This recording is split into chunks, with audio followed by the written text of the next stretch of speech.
Dear student, welcome back to our NIEVS Home School. Hope you are doing well at home. This is Shivli Shah, Assistant Teacher of English, National Ideal English Version School, Morning Shift.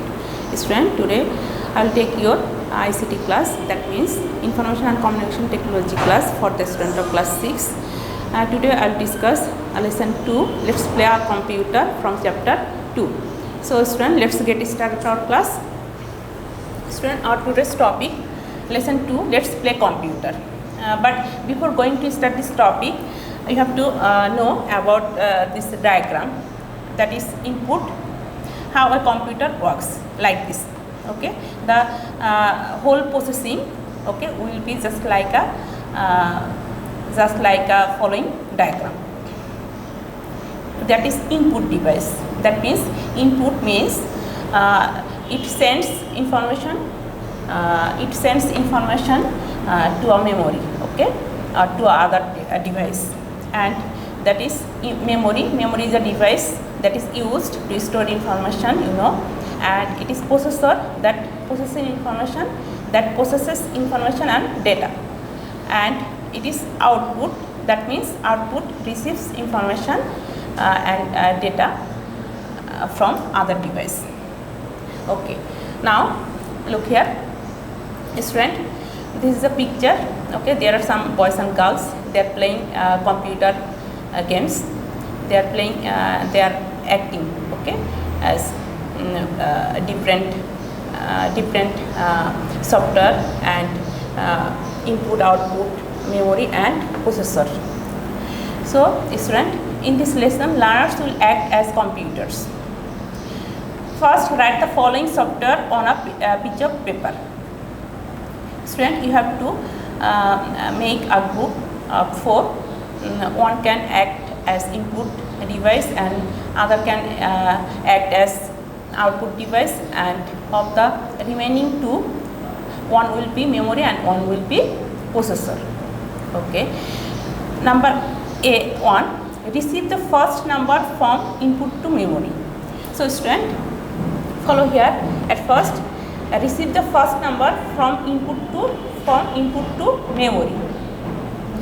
Number 2, memory will give this number to processor for adding 10 to it.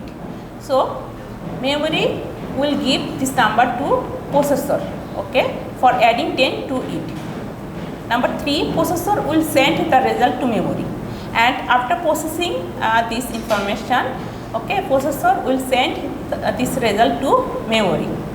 Number 4, memory will send the result to processor for multiplying by 2. So memory will send the result to processor, okay, for multiplying by 2. Number 5, receive the multiplication result to memory from the processor. So from the processor, memory will receive this result. Number 6, give the multiplication result to processor from memory for deducting the first number from it. And number 7, receive the deduction result in the memory from the processor. So memory from the processor. Number 8, give the deduction result to processor from the memory for deducting the first number from it. And 9, receive the deduction result in the memory from the processor. Number 10, give the deduction result to the output from the memory. So last step is it is the output, okay, it is the output. So give the deduction result to the output, that is from the memory.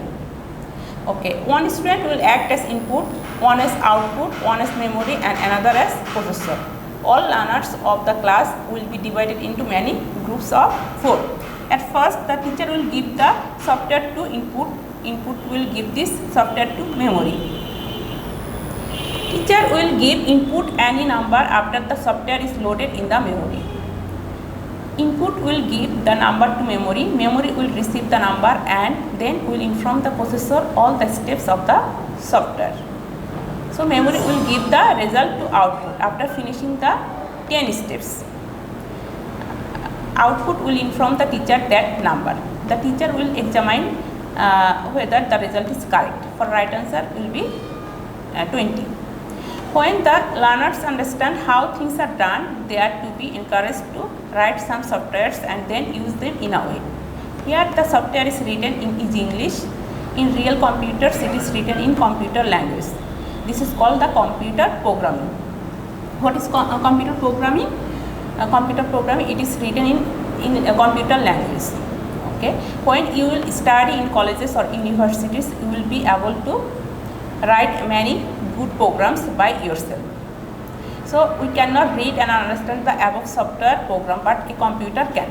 So student, we cannot read and understand this software program, but a computer can do this. So how a computer works, you have to follow the whole procedure. Okay, just like the following picture. So student, hope you have understood our today's topic. Student, there is no homework for today, so you have to practice more and more at home. See you in next class. Thank you all.